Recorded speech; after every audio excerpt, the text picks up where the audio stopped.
Jokowi mundur atau Pilpres curang? Reaksi yang bertubi-tubi dan masif dari masyarakat Indonesia terhadap skandal MK atas putusan MK nomor 90/PUU-21/2023 tentang ketentuan tambahan pengalaman menjabat dari kepemilihan pemilu dalam syarat usia minimal capres atau cawapres membuat semua orang bertanya-tanya, ada apa di balik putusan MK tersebut? Kebijakan open legal polisi dan selama ini konsisten dinilai Hakim MK sebagai domain DPR sebagai pembuat undang-undang. Tak boleh dilanggar, itu sudah menjadi tupoksi badan legislatif selama tidak bertentangan dengan konstitusi Undang-Undang 45. Akhirnya tercederai dengan putusan MK nomor 90/PUU-21/2023. Menteri Koordinator Bidang Politik Hukum dan Keamanan Menko Polhukam Mahfud MD menegaskan, Mahkamah Konstitusi atau MK tidak memiliki wewenang untuk mengubah aturan terkait batas usia calon presiden capres dan calon presiden atau cawapres. Yang memiliki wewenang untuk mengubah aturan tersebut adalah DPR RI selaku lembaga legislatif. Kalau menyangkut open legal policy, politik hukum yang sifatnya terbuka, maka MK boleh tidak menerimanya. Tidak menerima dengan menolak itu sangat berbeda. Kalau menolak artinya permohonan ditolak, sedangkan tidak menerima berarti dikembalikan untuk diproses di lembaga lain atau proses baru. Mantan Ketua MK tersebut juga menjelaskan, MK tidak bisa membatalkan sebuah aturan jika tidak melanggar konstitusi, termasuk menyangkut aturan batas usia capres dan cawapres. Misalkan, kalau usia capres-cawapres itu berapa sih yang tidak melanggar konstitusi? Apakah 40 tahun melanggar?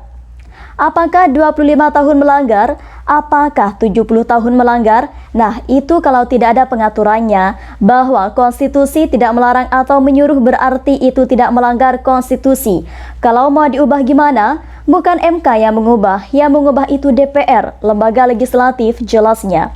Keberatan Sekjen Partai Demokrasi Indonesia Perjuangan PDIP, Hasto Kristianto menilai pencalonan Wali Kota Solo Gibran Rakabuming Raka sebagai bakal calon wakil presiden cawapres merupakan sebuah political disobedience atau ketidakadaan politik terhadap konstitusi. Diketahui putra sulung Presiden RI Joko Widodo, Gibran Rakabuming Raka, yang mana masih berumur 36 tahun itu dipilih sebagai bakal cawapres oleh Prabowo Subianto untuk bertarung dalam kontestasi pemilihan presiden Pilpres 2024.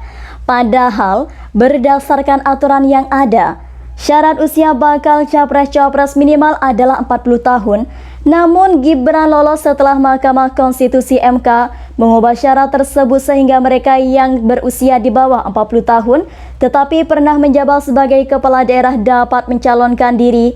Besarnya reaksi publik terhadap putusan MK yang brutal dan inkonsisten ini juga senada yang disurahkan Butet Kertarejasa, Gunawan Muhammad, EF Saifullah, Hamid Awaludin, Airlangga Pribadi, beserta para ahli hukum tata negara, tokoh pro-demokrasi dan gerakan civil society. Tidak heran jika dalam putusan skandal putusan MK ini puluhan pihak telah mengajukan gugatan ke MK atau Majelis Kehormatan Mahkamah Konstitusi, termasuk gugatan mantan relawan Jokowi yang kecewa juga telah diterima Ketua MK Profesor Jimli As-Siddiqi SHMM.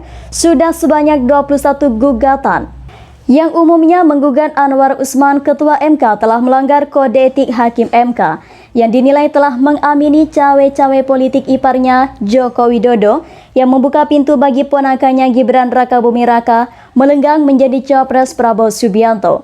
Sebenarnya keberatan dan kritik keras publik atas istilah cawe-cawe politik Presiden Jokowi menjelang kontestasi Pilpres 2024 seperti yang diduga sebelumnya, bahwa hal tersebut bisa menimbulkan fight a conflict of interest sang presiden terhadap pasangan calon presiden tertentu, sehingga kenetralan sang presiden sebagai negarawan menjadi buyar dan potensi kecurangan tidak bisa dihindarkan.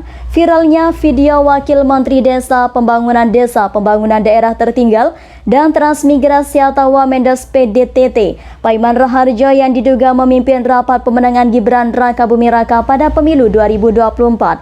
Sekalipun dibantah kemudian sebagai rapat intern sedulur Jokowi, namun sulit dipisahkan Paiman Raharjo sebagai pejabat negara untuk pemenangan Gibran yang banyak diasosiasikan sebagai langkah pemenangan pasangan Capres-Cawapres.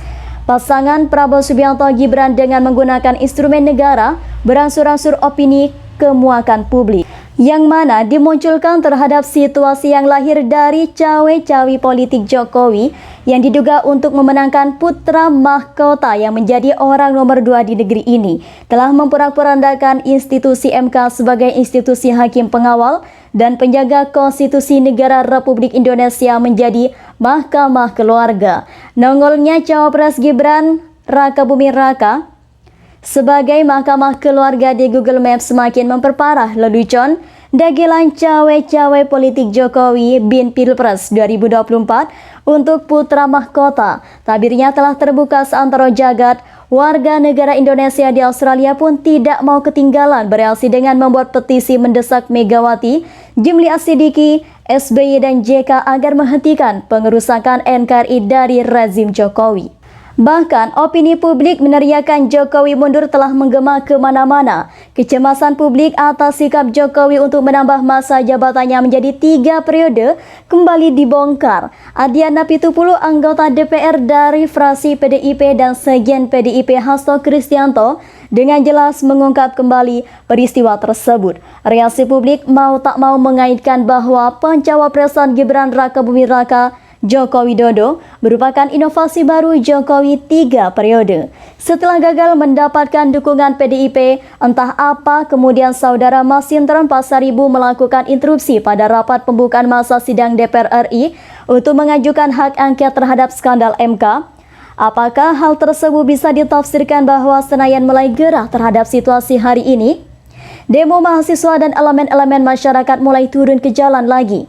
Mahasiswa di Makassar telah mengorbankan dengan membakar bentor atau becak motor sebagai protes terhadap putusan MK sambil meneriakan yel-yel Jokowi mundur. Demo BMSI dan juga elemen masyarakat yang digelar kemarin juga banyak meneriakan yel-yel Jokowi mundur.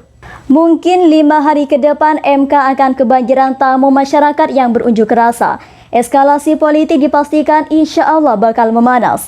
Posko Relawan Rakyat Indonesia Anti Pemilu Pilpres Curang dan Bebas Politik Dinasti KKN pada hari Rabu 1 November 2023 dalam acara Urun Rembuk Nasional Relawan. Salah satu poin pernyataan sikapnya dalam poin 5 menyatakan bahwa demi terciptanya pemilu yang jurdil, fair, aman, dan damai agar Presiden dan Ketua MK legowo mundur dari jabatannya.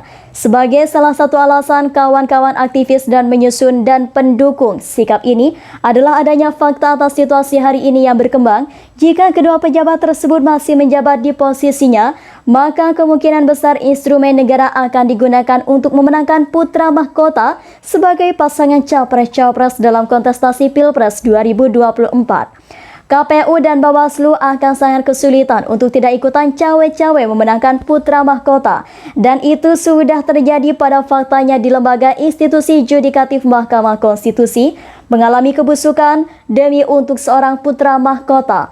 Atmosfer Jokowi mundur sebenarnya bukan hal baru karena sudah diusung menjadi isu buruh melawan rezim Jokowi ketika memasangkan mengusung Undang-Undang Omnibus Law Cipta Kerja sejak 2019 lalu. Jokowi mundur atau Pilpres curang hanyalah aksioma yang muncul dari spontanitas reaksi publik terhadap situasi nyata perilaku KKN dan politik dinasti rezim Jokowi yang puncaknya dilihat oleh masyarakat Indonesia. Baru-baru ini dalam skandal MK, Mahkamah Keluarga, negara keluarga Presiden Jokowi adalah satu fakta yang tidak terbantahkan.